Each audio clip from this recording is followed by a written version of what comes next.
que ahora que llegamos al último día del año, seguramente nosotros ya tenemos programadas nuestras actividades, incluso para el próximo año ya tenemos planes, ya tenemos proyectos, tenemos metas, tenemos propósitos para la primera semana, el primer día, para todo el año, si el próximo mes.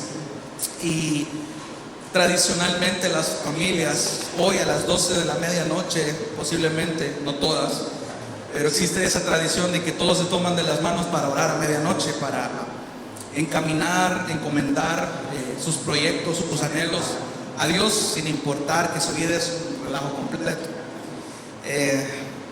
Pero es bien interesante porque basado en esa tradición que se da una vez al año, un 31 de diciembre, quiero animarle en esta noche a que podamos formar el hábito de, para esta fecha, a las 12 de la medianoche, tener un hábito un poco más específico, un poco más distinto, y me refiero al hábito de tener oraciones de arrepentimiento. El mensaje que yo he titulado en esta noche es un arrepentimiento genuino. Y a lo largo de todo este salmo yo quiero que ustedes se den cuenta cómo Dios nos está enseñando cómo debe ser la actitud de un corazón genuinamente arrepentido. Probablemente no es el tema que usted esperaba para un 31 de diciembre. En muchas iglesias, es más, yo estaba viendo una transmisión, un montón de amigos que tengo agregados en Facebook, cultos de decretos, cultos de milagros, promesas, mandando buenas vibras al 2023 para recibirlo con la mejor de los ánimos, el mejor de los ánimos. Y es bien interesante cómo las iglesias tratan de inyectarle esto en la mente a las congregaciones. Pero si nosotros nos ponemos a analizar, el 2022 no ha sido un buen año para muchos, probablemente para otros sí.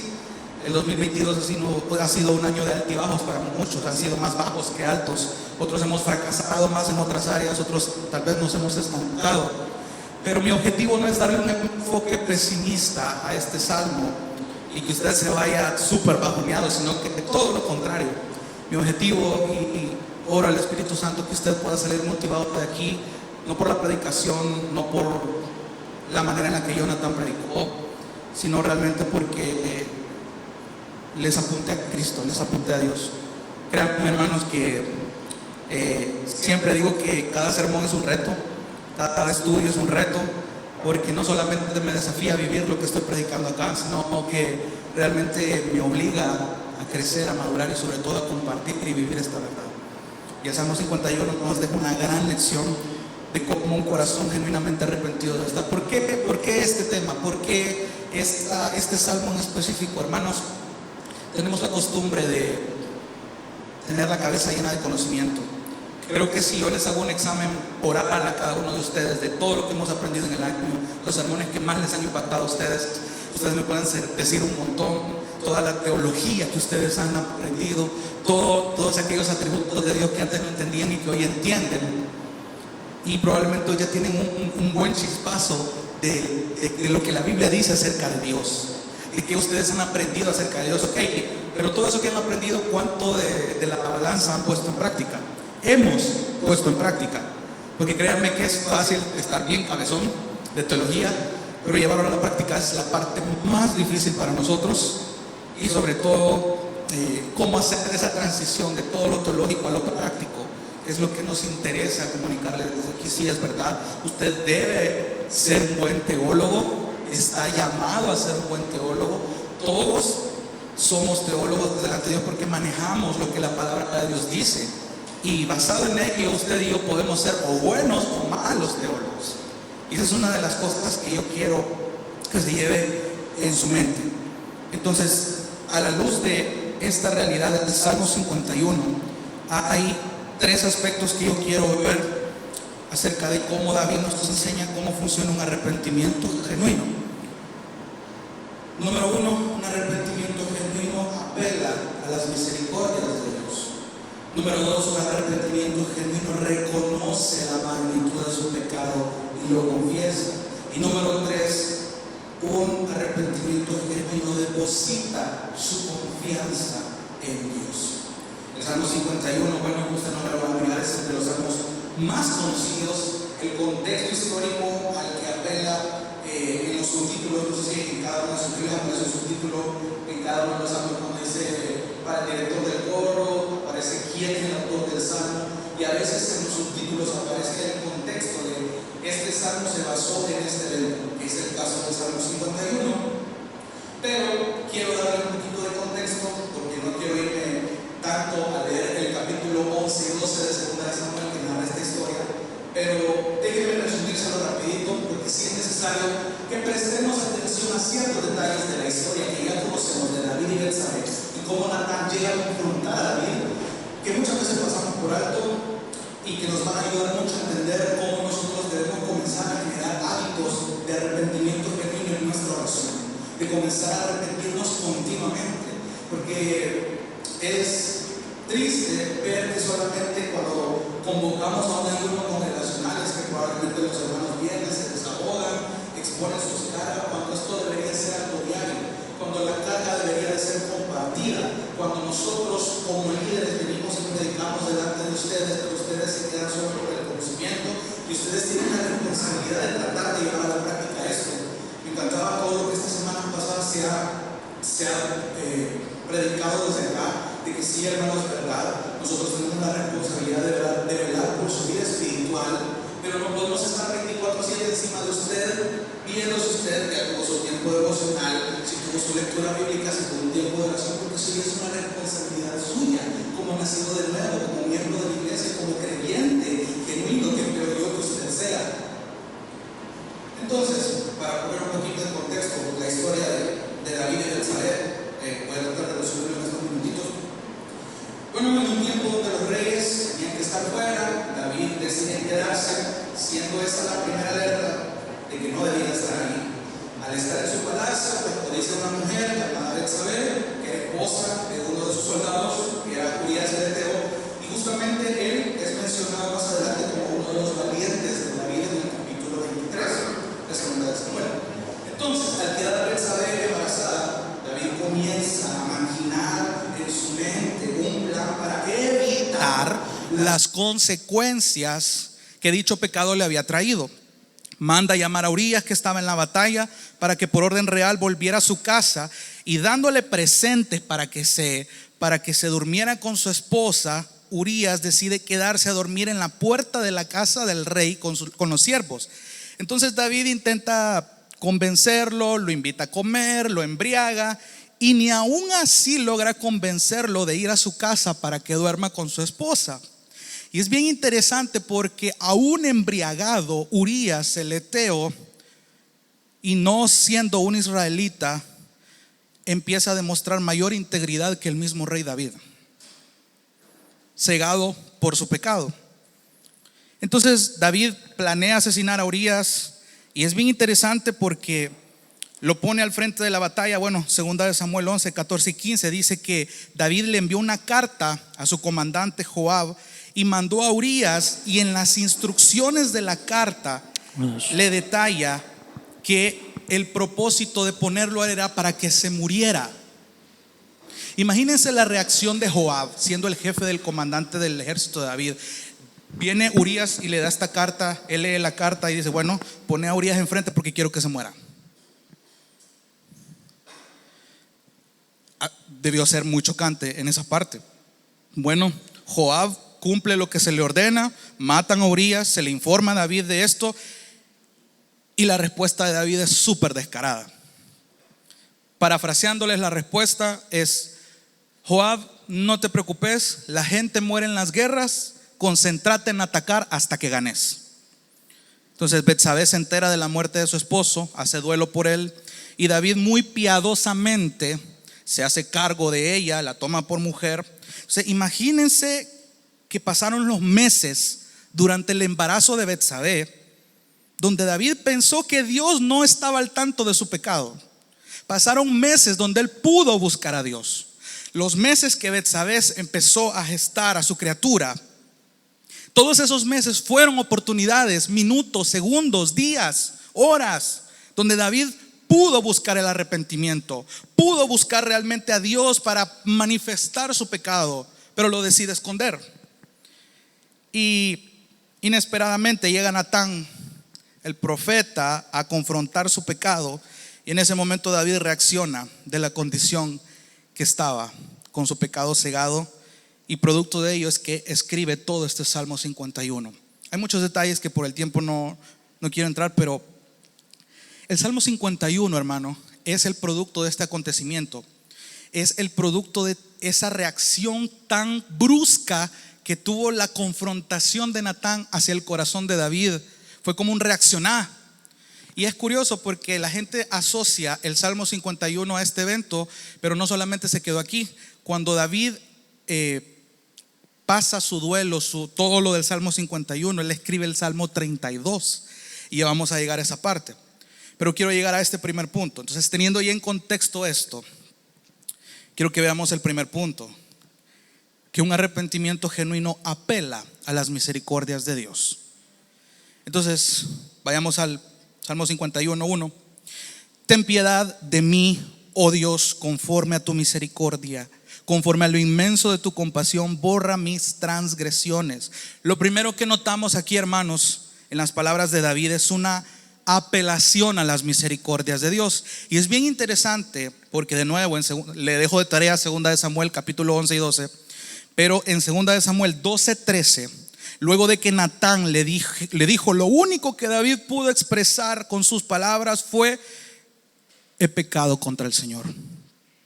David fue exhibido de una manera que a nadie, creo yo, que le gustaría ser confrontado en su pecado. Lo único que David pudo decir al final es como: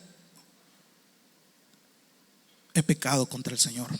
Solo eso pudo decir. Natán viene y le dijo todo lo que el Señor le mandó a que le dijera, y solo eso pudo decir. Y en el inicio del Salmo, esa parte de ten piedad de mí, conforme a tu misericordia, conforme a lo inmenso de tu compasión. David conocía las misericordias de Dios, hermano. Siendo el rey de Israel, conocía la ley de Moisés. Era un mandato que los reyes se aprendieran las leyes. Y obviamente sabía que la ley venía de parte de Dios. De hecho, David escribió el Salmo 19, el que cantamos aquí: la ley de Jehová es perfecta. Empieza a detallar todas las perfecciones de la ley. Bueno, y entonces, ¿qué pasa? ¿Qué pasó con esa composición? David estaba hablando maravillas de la ley de Jehová, que hace sabio al sencillo, pero aquí está demostrando todo lo contrario. Y es correcto suponer entonces que David sabía que Dios le otorgó misericordia, sabiendo que conocía toda la ley. Él conocía la historia de Adán. Y David sabía que Dios otorgó misericordia a un Adán y a Eva que, habiendo pecado, merecían morir, y les otorgó misericordia. Tenía el ejemplo de muchas veces que el pueblo Israel pecó en el desierto y eran merecedores de muerte, y muchos pagaron el precio, pero Dios una y otra vez también extendió misericordia. David tenía eso en mente el momento de que fue confrontado. Entonces, David pudo, y póngame atención con esto, David pudo, al ser confrontado, pudo reclamar, pero no se puso a la defensiva, sino que, hallándose bien expuesto, hermano, sabiendo que había quebrantado los mandamientos que él ya conocía, codició a la mujer de su prójimo, adulteró, mató. David sabía que la muerte era el castigo que merecía, e inmediatamente acudió a las misericordias de Dios. Y notes el plural, misericordias, porque este salmo intencionalmente fue escrito así: las misericordias, para describir intencionalmente de que Dios es rico en misericordia, es abundante. La Biblia en muchos pasajes lo dice, que el Señor es tardo para la ira y grande en misericordia y verdad. Ahora, es interesante ahí la palabrita compasión en el versículo 1. Conforme a lo inmenso de tu compasión. Subraya esa palabrita si tiene con qué marcar, porque la palabra compasión, en labios del pastor Miguel Núñez, estudiando este salmo, él define la compasión como el dolor por la condición de alguien. Entonces es correcto afirmar que Dios se duele al ver nuestra condición cuando nos estancamos en nuestro pecado. Pero la compasión, hermano, no es solo sentir dolor por la condición de alguien, sino que ese dolor impulsa a aliviar o a remediar o a buscar una solución para la condición de ese alguien en el que se encuentra. Entonces tiene sentido que David ruegue a Dios de que se compadezca de él, porque ha entendido que su condición no es favorable y el único que puede remediarlo es Dios. Y aquí puedo ver yo la primera lección de que ustedes y yo tenemos que esforzarnos por conocer las misericordias de Dios. Si yo le hiciera la pregunta, hermano, defíname en una oración, ¿qué es la misericordia de Dios? ¿Qué entiende usted por las misericordias de Dios? ¿Cómo le explicaría a alguien la misericordia de Dios? ¿Qué significa que cada mañana hay nuevas misericordias? ¿A dónde lo consigo eso? ¿A dónde lo alquilan? ¿A dónde lo venden? Y es interesante, hermanos, porque conocer las misericordias de Dios únicamente pueden conocerse a través de la lectura de la palabra. Porque nuestro concepto correcto, bíblico, de las misericordias de Dios va a determinar si nuestro arrepentimiento es genuino. Se lo pongo de esta manera: si no tenemos un concepto correcto, bíblico, de las misericordias de Dios, estamos abusando de este atributo de Dios. Me encanta un libro que me regalaron en el seminario que se llama Los Atributos de Dios, un libro muy pequeñito de un autor llamado Arthur Pink. Y hablando de la misericordia de Dios, él hace esta advertencia, y cito: es muy grave ver cuántos hay que abusan de esta perfección divina porque continúan despreciando la autoridad de Dios, continúan pisoteando sus leyes, continúan viviendo en sus pecados. Es diabólico seguir en pecado y aún así contar con que la misericordia de Dios perdona nuestro castigo. Es como decir: hagamos males para que vengan los bienes. Y de los que habla así, Romanos 3:8 dice que justa será su condenación. Fin de la cita. Entonces yo le hago la pregunta: ¿cómo está su concepto de las misericordias de Dios? ¿Cómo usted enseña las misericordias de Dios? ¿Cómo usted vive las misericordias de Dios? La palabra dice que cada mañana son nuevas sus misericordias. ¿Okay? ¿Cómo aplica eso a su vida? ¿Cómo la interpreta? ¿Cómo lo asimila? ¿Cómo lo medita? Porque si no lo está haciendo, usted está abusando de este atributo. Tiene un mal concepto porque no le interesa. Y eso es grave, porque el mismo Arthur Pink lo decía: usted podría explicarlo a alguien, o simplemente usted lo desprecia, simplemente pisotea esto, prefiere seguir en los pecados que usted está ocultando. El Salmo 51 y en muchos otros, David apela mucho a los pecados ocultos. En primer lugar, porque él fue alguien que ocultó sus pecados, y por lo tanto fue alguien que fue tan afectado con esto, y por las misericordias de Dios fue tan restaurado por esto, que él dejó, inspirado por el Espíritu Santo obviamente, estos pasajes, y en muchos otros versículos, a muchos otros profetas, a muchos apóstoles, dejó esta parte. Hermano, no hay mayor peligro en la iglesia, en los líderes, en cualquier familia, en los solteros, en los casados, en quien sea oveja en una congregación, que mantenga pecados ocultos. Créanme que yo he sido testigo, hermanos, de pecados ocultos en pastores, en líderes, cuando estaba en otras iglesias terribles. Personas abusando de la gracia de Dios. Y yo no me quedo atrás. Yo fui alguien que ocultó sus pecados de una manera muy terrible, y el Señor me confrontó de una manera increíble. Tener pecados ocultos, hermano, es algo que está minando las iglesias de una manera bien peligrosa.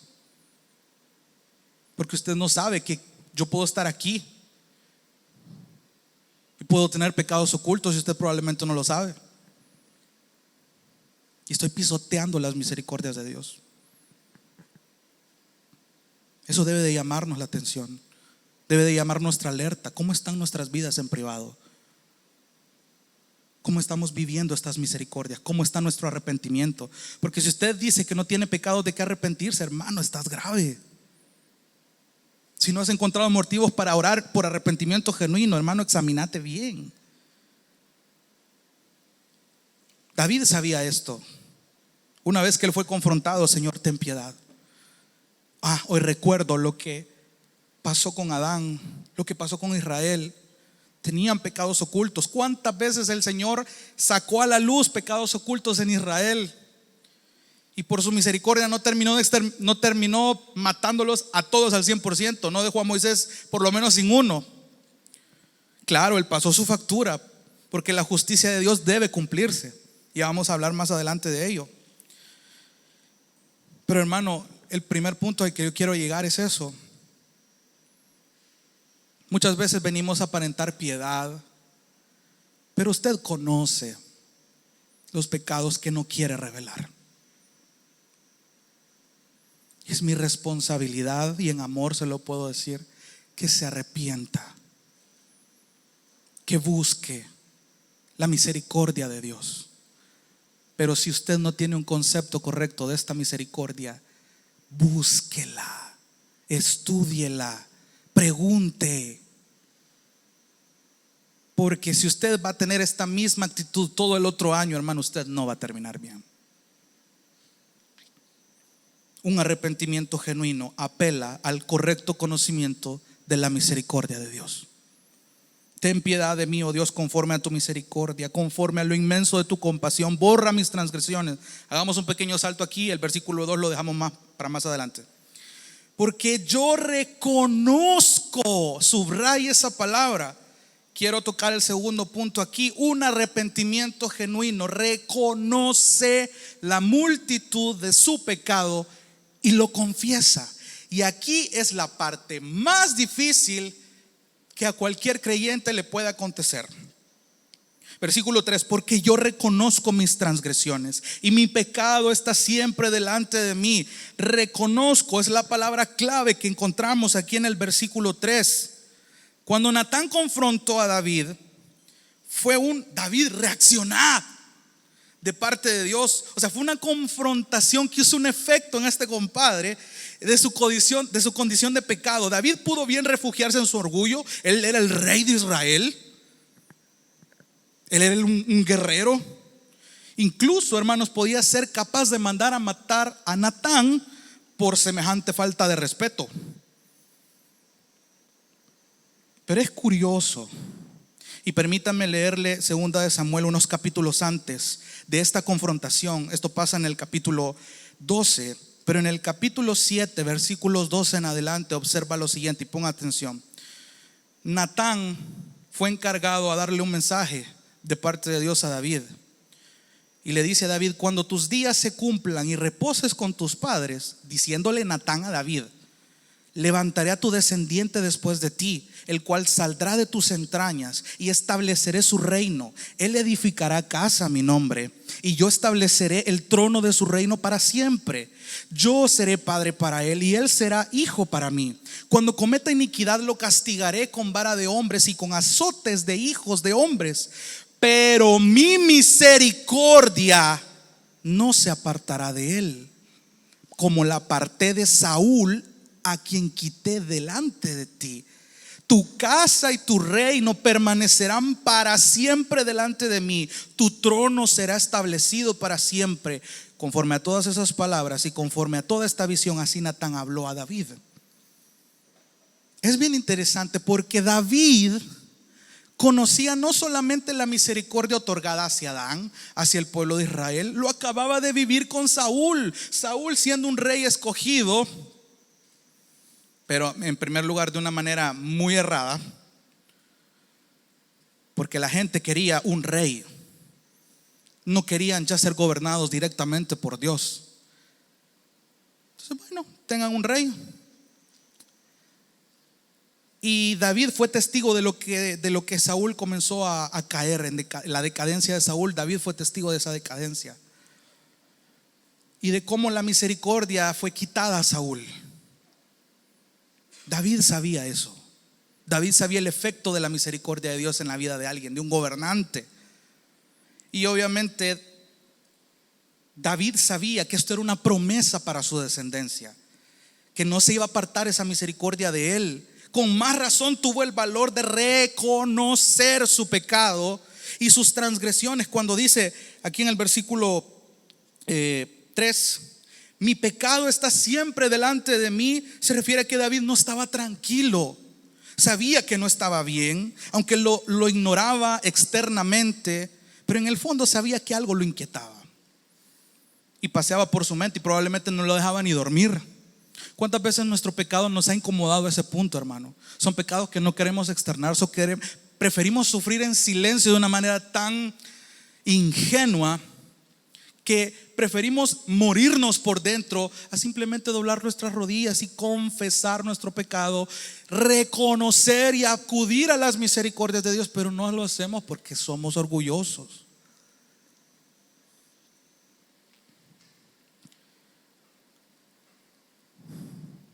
David se sentía sucio.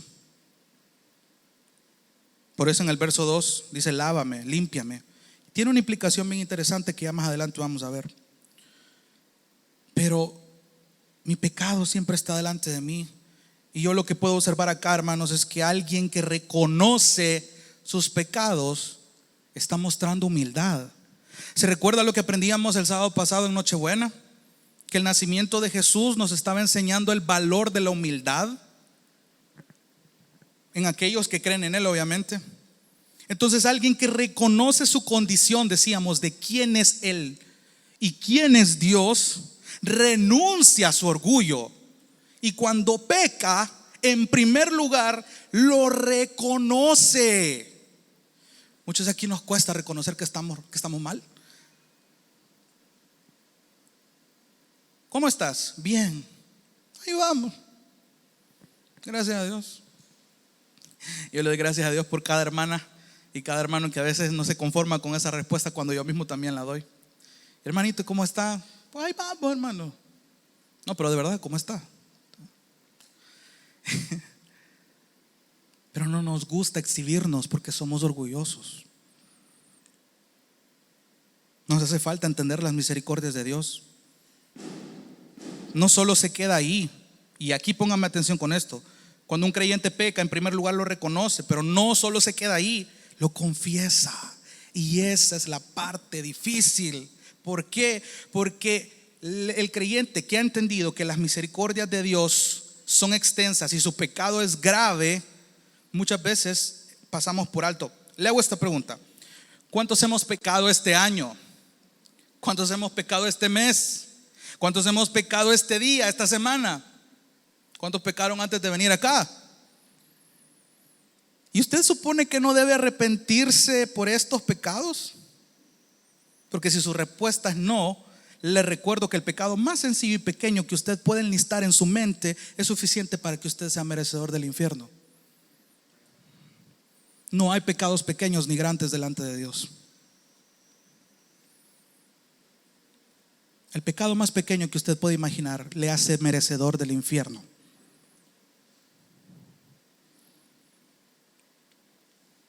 Pero usted no está en el infierno. Eso es misericordia. Pero una vez que estamos dimensionando la gravedad de nuestro pecado, empecemos a trabajar en ello, porque estamos conociendo realmente a Dios. Porque, hermano, el pecado nos hace expertos para evadir nuestra responsabilidad. Siempre buscamos culpables, siempre culpamos las circunstancias, la gente, pero nunca vamos a tener nosotros la culpa porque yo fui provocado. Y algo que hace entender esto que David muestra en el Salmo 51 es que él reconoció. No porque no le quedara de otra, no porque ya estaba exhibido entre la espalda y la pared, sino que realmente hubo un impacto, hubo algo chocante. Cuando Dios personalmente utiliza a alguien para confrontarte, hermano, eso es misericordia. ¿Cuántas veces, y yo me incluyo en esa lista, cuántas veces nosotros no reaccionamos de una manera muy orgullosa, muy a la defensiva? Vos no sos quien para juzgarme, solo Dios puede juzgarme. Y eso precisamente es lo que te debería dar temor, Porque Dios sí tiene la facultad de juzgarte por tus pecados, por los pecados que estás ocultando y no estás en el infierno ahorita. Eso es misericordia. Pero es necesario que ustedes y yo dimensionemos la gravedad de los pecados que estamos cometiendo a diario. Por eso es necesario un arrepentimiento genuino. Pensamos que un día como pecamos menos, no merece que nosotros nos arrepintamos. Cuando nos la regamos y metemos las patas con algún hermano en nuestro trabajo, chocamos con alguien o algo realmente grave nos pasó, ahí despertamos. Es necesario que te pase realmente algo malo para que busques a Dios, hermano. No debería de ser así. Versículo 4: contra ti solo he pecado y he hecho lo malo delante de tus ojos, de manera que eres justo cuando hablas y sin reproche cuando juzgas. En este versículo podemos ver a un David haciéndose responsable de su pecado. No está culpando a Dios, no está culpando a las circunstancias, no está culpando a terceros, porque él reconoce que él es culpable de pecar principalmente contra Dios. Y David, en medio de su dolor, comienza a hacerse una introspección. Muchas veces nos hace falta eso a nosotros. Pensamos que estamos bien, y si estamos mal nos da igual. Preferimos sufrir en silencio. Hermano, entendé la dimensión y la gravedad de tu pecado. No deberías de estar así. No te acomodes, eso es lo peor que puedes hacer. Comienza a hacerse una introspección David, llegando a la conclusión de que Dios sí tenía razones para eliminarlo. Él reconoce y confiesa su pecado para que la justicia de Dios sea reconocida en todo lo que hace. Présteme atención con esto. David prácticamente está diciendo: Señor, aún si me castigas, eso será justo. Y es interesante que algunos, cuando somos confrontados de nuevo, reaccionamos así, reaccionamos súper huraños. No volvemos, no regresamos, nos ofendemos. Pero hermano, Dios utiliza personas para confrontarte. Dios ha utilizado personas para confrontarme y yo agradezco por ello. Me hacen ver mis falencias y eso es misericordia, hermano. Eso es misericordia. No lo tomes a mal. No es que estén clavados contigo. Es misericordia de Dios, porque no te queremos ver igual. No te queremos que de aquí a 5 años sigas siendo el mismo o la misma. Anhelamos verte crecer. Oramos porque crezcas. Oramos porque seas una de las personas que ame a Dios por su testimonio en su trabajo, a donde quiera que esté, y en la iglesia venga a disfrutar por más cargado que venga, porque sabe confiar en Dios, porque sabe las misericordias que Dios le ha dado. Y acá puedo notar yo algo maravilloso, porque cuando confesamos nuestros pecados, hermano, exaltamos la justicia de Dios. Incluso, póngame atención, incluso si no lo hacemos, si no confesamos y mantenemos ocultos nuestros pecados, Dios es igual glorificado. ¿Sabe por qué? Porque en su justicia Él todavía sigue teniendo razones para castigarnos. Note lo que dice 1 Juan 1:9, que si confesamos nuestros pecados, Él es fiel y justo para perdonarnos los pecados y para limpiarnos de toda maldad. Entonces es interesante que David reconozca: contra ti yo he pecado, Señor. Yo he hecho lo malo, de manera que sí tenés razón en cumplir tu justicia conmigo. Si bajo mi perspectiva, dice David, me castigas por algo que yo considero que hoy sí lo merezco, va a ser justo que me castigues. De manera que tú eres justo cuando hablas, dice, y sin reproche cuando juzgas. Versículo 5: yo nací en iniquidad y en pecado me concibió mi madre. Tú deseas la verdad en lo íntimo. Versículo 6: y en lo secreto me harás conocer sabiduría. Cuando nos examinamos, hermanos, a la luz de la palabra, podemos llegar a la misma conclusión que hizo David aquí en el versículo 5.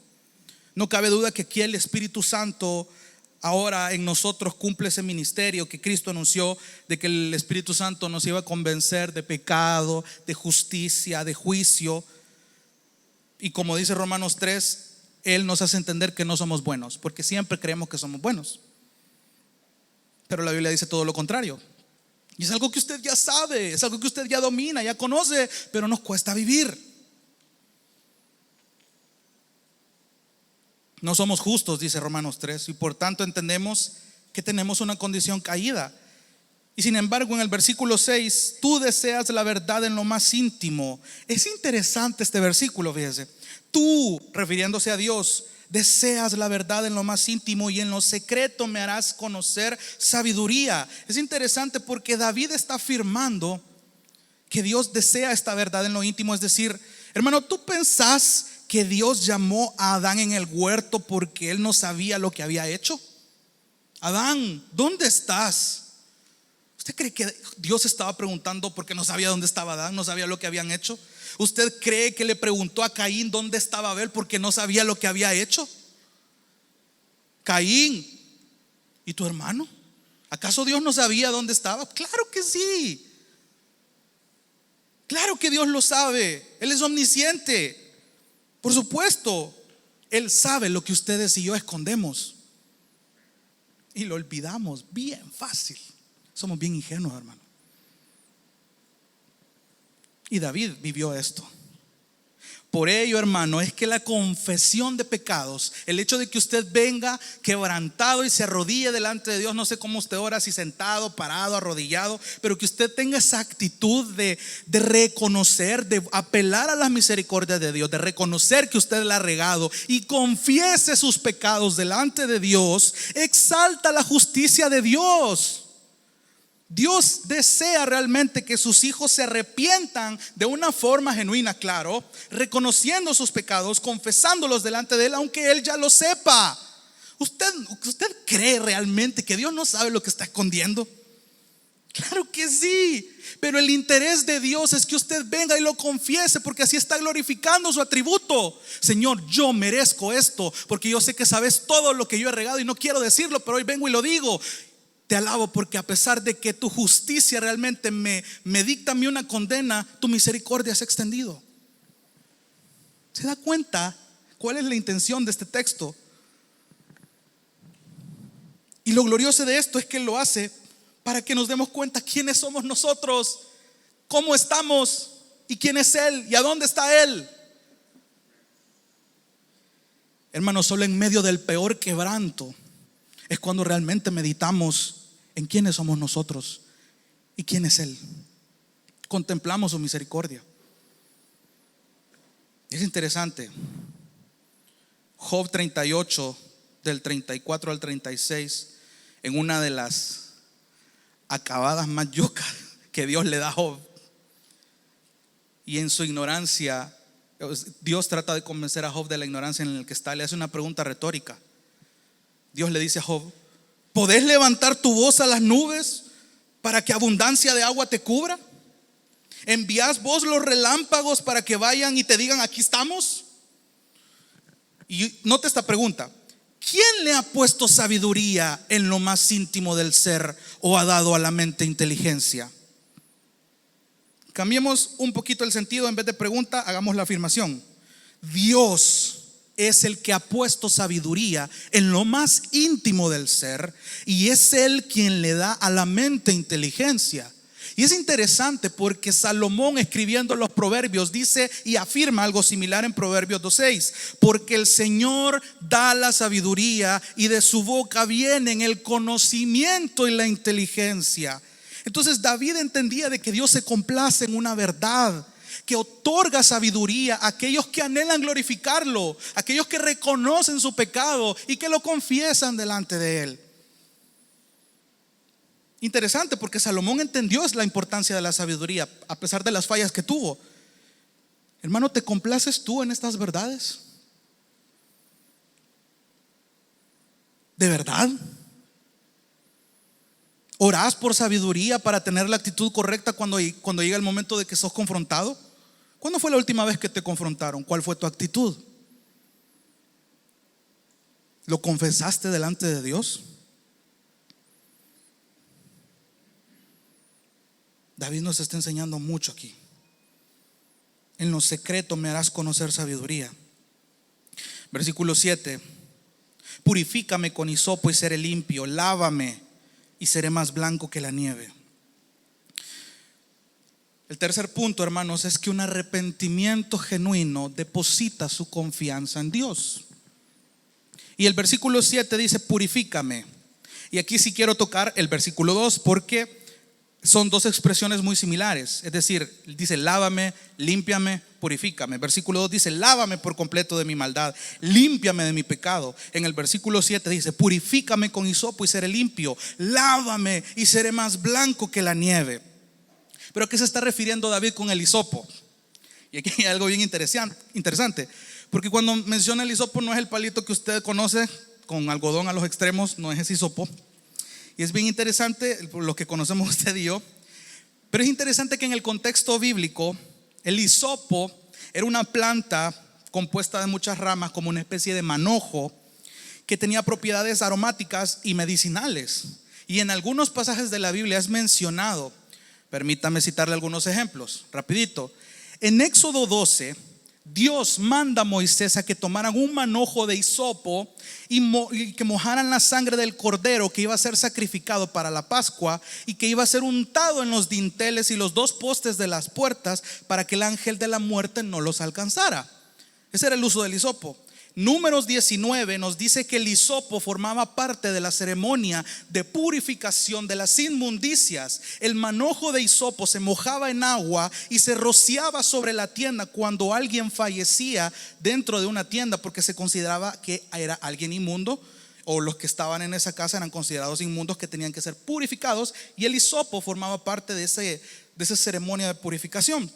Levíticos 14 también muestra el uso del hisopo para la purificación de los leprosos. Eso también se lo dejo de tarea.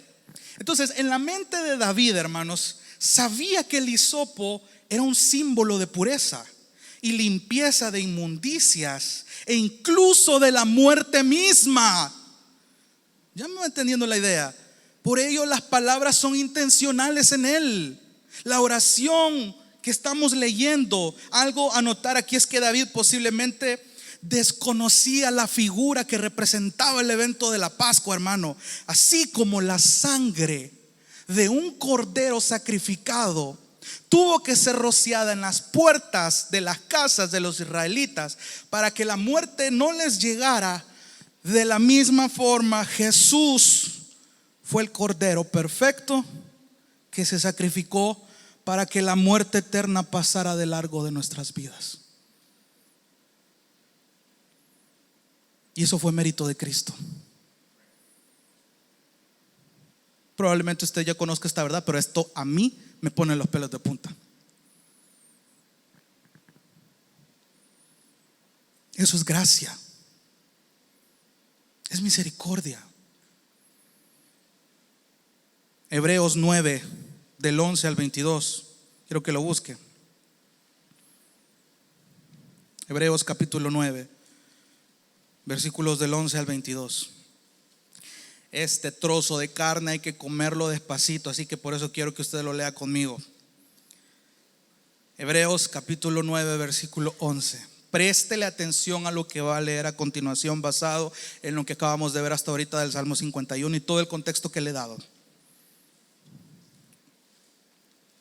Hebreos 9 del 11 al 22 dice: pero cuando Cristo apareció como sumo sacerdote de los bienes futuros, a través de un mayor y más perfecto tabernáculo, no hecho con manos, es decir, no de esta creación, entró al lugar santísimo una vez para siempre, no por medio de la sangre de machos cabríos y de becerros, sino por medio de su propia sangre, obteniendo la redención eterna. Porque si la sangre de los machos cabríos y de los toros y la ceniza de la novilla rociada sobre los que se han contaminado santifican para la purificación de la carne, cuánto más la sangre de Cristo, quien por el Espíritu eterno Él mismo se ofreció sin mancha a Dios, purificará nuestra conciencia de obras muertas para servir al Dios vivo. Por eso Cristo es el mediador de un nuevo pacto, a fin de que, habiendo tenido lugar una muerte para la redención de las transgresiones que se cometieron bajo el primer pacto, los que han sido llamados reciban la promesa de la herencia eterna. Porque donde hay un testamento, y ojo acá, donde hay un testamento, necesario es que ocurra la muerte del testador. Pues un testamento es válido solo en caso de muerte, puesto que no se pone en vigor mientras vive el testador. Por tanto, ni aún el primer pacto se inauguró sin sangre, porque cuando Moisés terminó de promulgar todos los mandamientos a todo el pueblo conforme a la ley, tomó la sangre de los becerros y de los machos cabríos con agua y lana escarlata e hisopo, y roció el libro mismo y a todo el pueblo, diciendo: esta es la sangre del pacto que Dios les ordenó a ustedes. De la misma manera roció con sangre el tabernáculo y todos los utensilios del ministerio, y según la ley casi todo ha de ser purificado con sangre, y sin derramamiento de sangre no hay perdón. Hermanos, David comprendió que al Dios a quien le imploró misericordia y a quien confesaba sus pecados en el momento en el que fue confrontado, era un Dios en el que sí se puede confiar. El mismo Dios que mostró misericordia antes es el mismo que le estaba mostrando misericordia a David en medio de su fracaso, porque no lo mató. Y leímos este pasaje en Hebreos con el sentido de que, si Dios estaba ya prefigurando todo esto que iba a ser, los dinteles de las puertas, la sangre del cordero, lo que después vimos en Cristo, que Él fue el sacrificio perfecto, el cordero inmolado. El punto de esto que yo quiero que note, hermano, es que si Dios fue capaz de hacer algo así, de tener una misericordia con un pueblo que después lo traicionó muchas veces, hizo semejante acto que simbolizaba lo que hoy conocemos como la Pascua. Tuvo misericordia de un pueblo que lo vemos en todo el Antiguo Testamento, que fue tras ídolos, que renunció a Dios, una y otra vez renegaban de Él, y Él siguió otorgándoles misericordia. Y todavía llega a su punto máximo cuando llega Cristo, se encarna, muere por los pecados de una humanidad que no merecía. Si Dios tuvo una misericordia con gente que no lo merecía, ¿por qué usted no confía en Él? Porque usted trata, busca, anhela resolver las cosas a su manera en medio de la aflicción. ¿Qué es confiar en Cristo? De hecho, en uno de los grupos de crecimiento, algunos hermanos, algunas hermanas, hablábamos de, a veces a mí en lo personal, cuando recién llegué a Gracia y Verdad y tenía muchas aflicciones, a mí me chocaba que me dijeran: confía en el Señor y ya va a ver. No, yo necesito una solución para allá. Confía en el Señor, hermano, confía en el Señor. Vamos a estar orando, confía en el Señor. Pero ¿qué es confiar en el Señor? Yo necesito más que confiar en el Señor, yo necesito resolver esto ya. Pero hermano, cuando hoy lo entendés, confiar en el Señor te está enseñando una gran lección.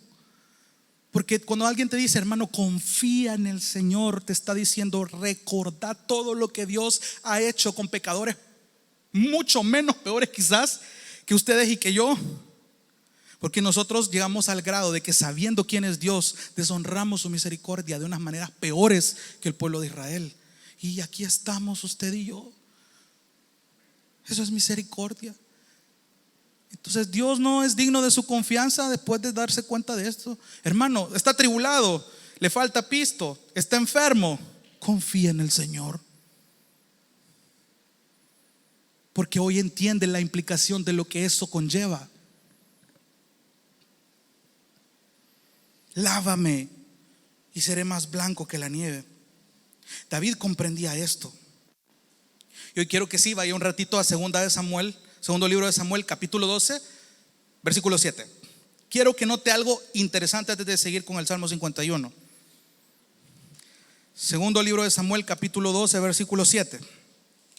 Sí, es verdad, David acudió a las misericordias de Dios. Sí, es verdad, David en su corazón arrepentido reconoció sus pecados. Sí, David confesó sus pecados a Dios, y gloria a Dios por ello, porque Dios le iba a otorgar una misericordia porque no lo mató. Pero Leamos 2 Samuel capítulo 12, versículo 7. Dice: entonces Natán dijo a David: tú eres aquel hombre, así dice el Señor, Dios de Israel.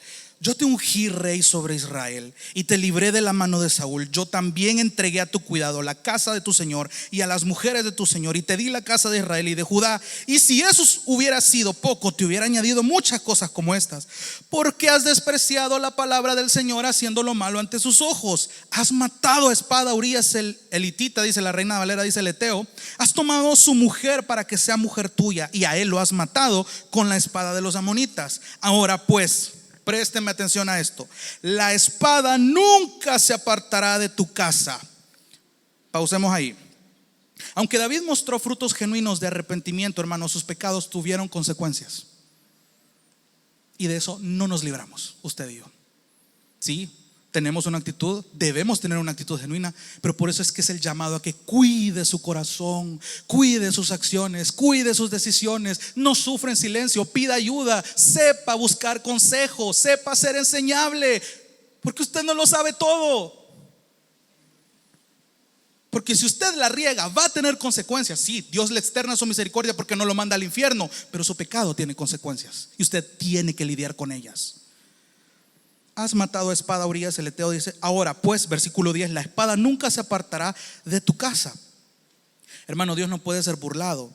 Incluso en nuestros fracasos, la justicia de Dios tiene que ser glorificada. Cuando Dios le dice a David que la espada jamás se apartará de su casa, vemos más adelante, y eso también se lo dejo de tarea, las consecuencias de ello. ¿Por qué? Se lo resumo rapidito. David tuvo más hijos, uno llamado Amnón, otro llamado Absalón, otro llamado Adonías. Y así como Urías tuvo una muerte violenta, estos hijos también la tuvieron. Sigamos leyendo. Porque me has despreciado y has tomado la mujer de Urías el hitita para que sea tu mujer. Versículo 11, así dice el Señor: por eso de tu misma casa levantaré el mal contra ti. Pausemos ahí. De tu misma casa levantaré el mal contra ti. ¿Sabe que más adelante uno de los hijos, Amnón, violó a su propia hermana, que era Tamar? Y Absalón por eso mató a Amnón. Y Absalón se rebeló contra su propio padre. Eso es lo que no le cuentan a ustedes. Sí, David fue restaurado después de su pecado con Betsabé. No, pero sus pecados tuvieron consecuencias. Su pecado tuvo consecuencias. Absalón se rebeló contra su padre. Sigamos leyendo, versículo 11: levantaré el mal contra ti y aún tomaré tus mujeres delante de tus ojos y las daré a tu compañero, y éste se acostará con tus mujeres a plena luz del día. Pausemos de ahí. Más adelante, en los siguientes capítulos, Absalón, en medio de la rebelión que tenía con sus papás, se acostó con sus concubinas, con las concubinas de su padre David, en presencia de todo el pueblo. Esto era una deshonra increíble para un... No puede ser burlado. Y a mí esto sí me dio miedo a mí, porque yo sé que hay cosas que tengo que lidiar, pecados que debo confesar. Usted tiene que lidiar con sus pecados ya, porque si no, de usted no puede ser tan ingenuo pensando que se va a burlar de Dios.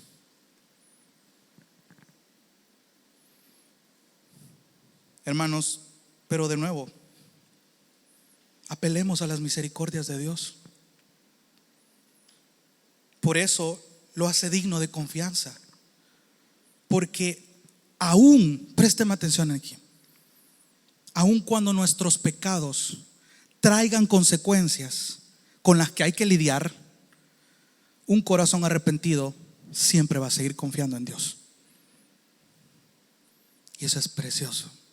Solo Dios puede corregirnos de una manera tan amorosa, sin salir burlado. Y al final, el hijo que esperaba Betsabé murió, y David entendió que la justicia de Dios se había llevado a cabo. Luego nos dice que tuvo a Salomón. Y aquí hay un dato interesante, porque Primera de Crónicas 3:5 nos sugiere que Salomón fue el cuarto hijo de Betsabé. Y este versículo que vimos en 2 de Samuel al final lo omite para hacer énfasis en que el hijo más importante de esta pareja era Salomón, con un propósito mayor que ya vimos en el capítulo 7, por lo que le prometió Dios por medio de Natán a David. Porque la misericordia de Dios fue mostrada de nuevo aún en el fracaso de David, porque el linaje que se le prometió a David iba a continuar a través de Salomón, porque de ese mismo linaje iba a salir el Mesías. Esa es misericordia. Eso es misericordia. Préstele atención a esto. Muchos idolatran a David como personaje bíblico. Hay canciones que también hablan de eso.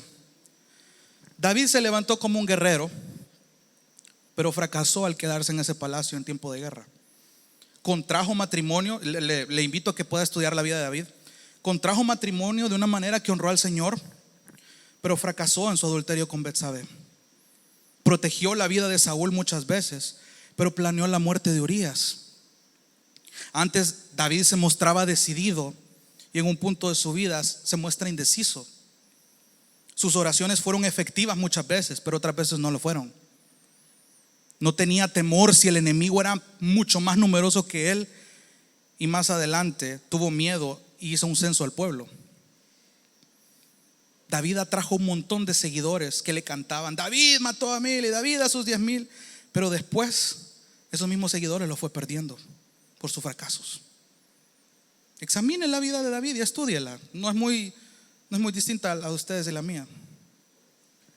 David fue un pecador con altos y bajos, que la Biblia a pesar de ello lo mantiene como alguien que tuvo un corazón genuino, arrepentido delante de Dios.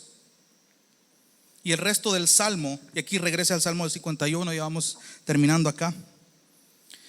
Hay palabras clave a lo que quiero que usted le preste atención, porque David solo pudo hacer estas peticiones en su oración de arrepentimiento solo confiando en que Dios era capaz de hacerlo. Por ejemplo, David, en medio de su reconocimiento, en medio de su confesión, demostraba confiar en Dios, al Dios al que estaba acudiendo.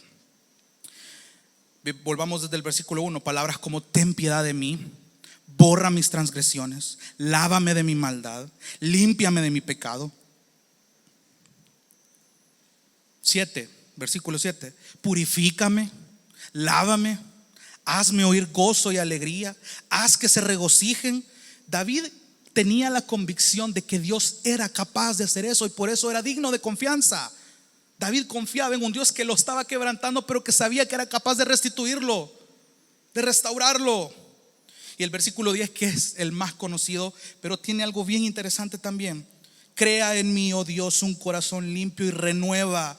Es interesante porque el verbo en el hebreo para crea es el mismo usado en Génesis 1:1. David conocía que el mismo Dios que creó todas las cosas de la nada, cosas, y ordenó todo lo que estaba desordenado y vacío, tenía la convicción de que ese mismo Dios que creó todo el universo era el mismo que podía crear un nuevo corazón que le restaurara de su condición.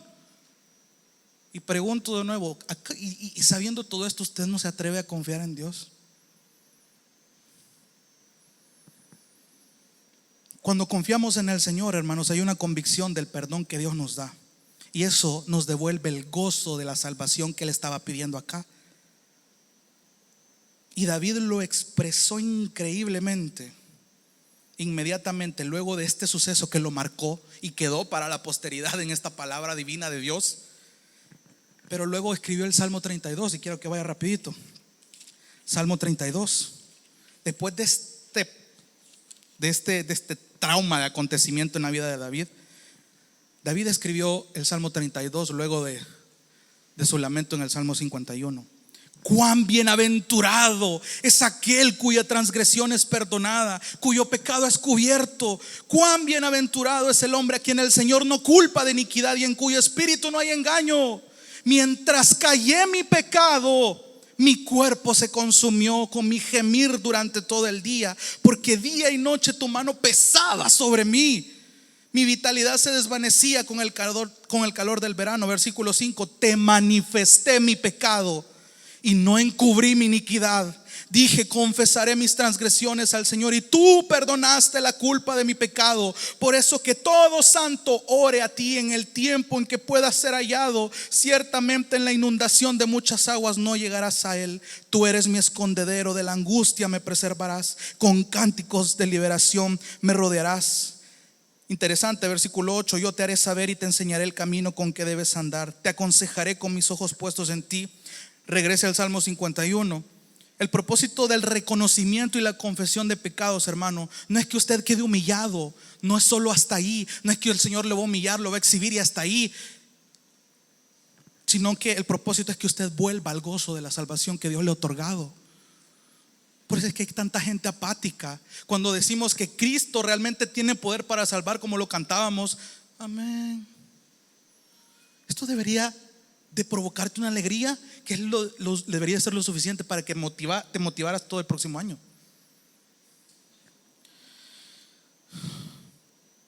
Y es ahí donde incluso el confiar en Dios nos capacita para poder confrontar a nuestros hermanos.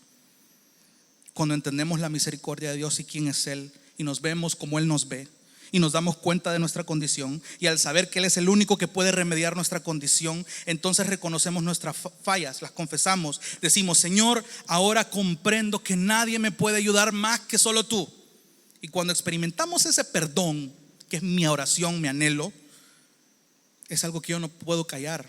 Por eso es que más adelante vamos a llegar aquí hasta el versículo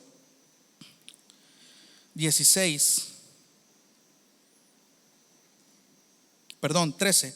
Entonces enseñaré a los transgresores tus caminos, y los pecadores se convertirán a ti. Y el versículo 16 es clave, porque Señor, tú no te deleitas en sacrificio. Todo el activismo que yo puedo hacer no va a impresionar al Señor. Al Señor le interesa que yo esté humillado, quebrantado, para confiar en Él, para confesar mis pecados, para entender quién es Él y quién soy yo. El versículo 17 dice que cuando un corazón se arrepiente de forma genuina, Dios no lo desprecia. Y me atrevo a decir, hermano, que Dios ama, le encanta vernos en esta condición, porque se cumple lo que dice, que a quien ama Él disciplina, Él castiga. Porque si mi pecado oculto sale a la luz y eso le va a traer más gloria para Él, tenga por seguro que eso va a pasar. Por eso es tan importante acudir a las misericordias de Dios a diario, frecuentemente. Y ahora que estamos de este lado de la historia, podemos acudir a esas misericordias por medio de Jesús. No sabe cómo romper esa barrera de orgullo. Mire la cruz. Mire la cruz. Hermano, la Biblia no nos habla, póngame atención, no nos habla la Biblia de un perfeccionismo mientras estamos en esta vida. Vamos a pecar, eso es una realidad. Présteme atención, porque si decimos que no, lo estamos haciendo mentiroso, como dice 1 Juan. Pero cuando confiamos en Cristo, desde el día 1 en el que el Espíritu Santo nos empezó a convencer y depositamos nuestra confianza en Cristo, recibimos ese perdón de pecados, recibimos la justicia de Cristo en nuestras vidas. Entonces no hay condenación para los que están en Cristo. Él murió en la cruz por nuestros pecados pasados, presentes y futuros. Todos ya fueron perdonados, porque Él es quien perfecciona la obra que comenzó en nosotros. Dice Romanos 8 que nada nos puede separar del amor de Dios que fue en Cristo, que es en Cristo. Ahora, diferente es que nuestra comunión por Dios se dañe por nuestro pecado oculto. Ahí es otro pisto. Por eso es importante arrepentirnos de verdad, no solo porque nos remuerde la conciencia. Los profetas, Juan el Bautista, Jesús, los apóstoles, todos ellos entendían lo necesario que es para que los pecadores se arrepientan. Hermano, hay mucho más que hablar del Salmo 51. Hay una lección maravillosa y le invito a que lo pueda estudiar. Hemos visto cómo Dios nos enseña cómo debe ser la actitud de un corazón genuinamente arrepentido. Un arrepentimiento genuino apela a las misericordias de Dios, reconoce la magnitud de su pecado y lo confiesa, deposita su confianza en Dios. Hebreos 4:16 dice que ahora tenemos un sumo sacerdote que entiende nuestras debilidades y que ahora podemos acudir a Él para el oportuno socorro. Las luchas son diarias mientras estemos en esta vida, hermano. Sus misericordias son nuevas cada día, se lo recuerdo. Entonces acerquémonos con la convicción de que si Dios nos sostuvo con altos y bajos, Todo este año estoy seguro que lo va a hacer este año nuevo que nos espera. Venga lo que venga. Y quiero terminar con algo. Présteme atención ya esto último.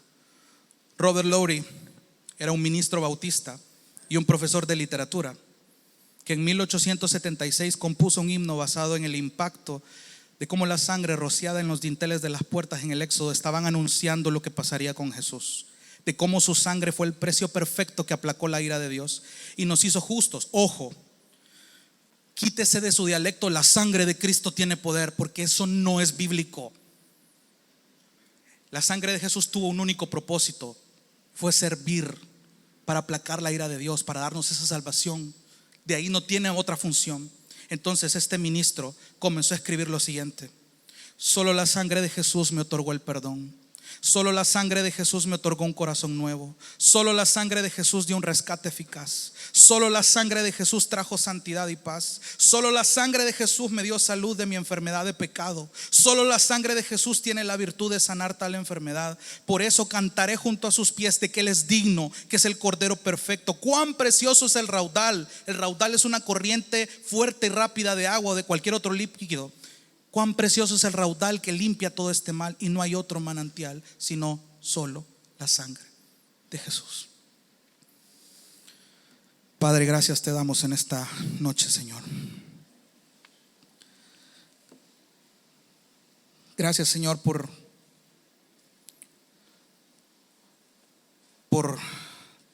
tanto que agradecerte, Señor, que no sabemos ni cómo empezar. Padre, gracias por nuestras confrontaciones. Gracias, Señor, porque no hemos entendido tu misericordia tal cual lo deberíamos de entender. Perdónanos, Señor, porque David nos enseñó una gran lección de cómo debe ser un arrepentimiento genuino. Esta noche, Señor, antes de recibir un año nuevo, en lugar de orar, de encomendar todos esos proyectos, anhelos, propósitos que están bien, que muchas veces pueden ser piadosos, queremos buscar un arrepentimiento genuino. Para los que creemos en ti, esta noche a las 12 de la medianoche queremos hacer una oración de arrepentimiento, pidiéndote perdón por un mal concepto de tu misericordia, y que nos perdones, y agradecerte al mismo tiempo, porque siendo merecedores de una condenación, estamos acá. Eso es gracia, eso es misericordia, y eso solo pudo ser por esa sangre derramada en la cruz. Y hoy queremos terminar este servicio cantando lo que este ministro comprendió y le causó tal impacto, solamente por la sangre de Jesús, que fue capaz de limpiarnos del mal llamado pecado.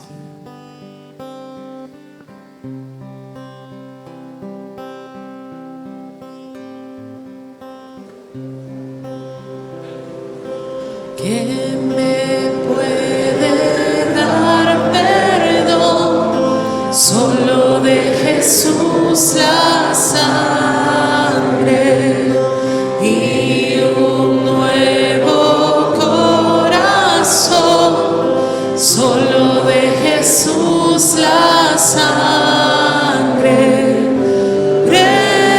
Precioso es el raudal que limpia todo mal. No hay otro manantial, solo de Jesús la sangre fue el rescate eficaz. Solo de Jesús la sangre trajo santidad y paz. Solo de Jesús la sangre. Precioso es el raudal que limpia todo mal. No hay otro manantial, solo de Jesús la sangre.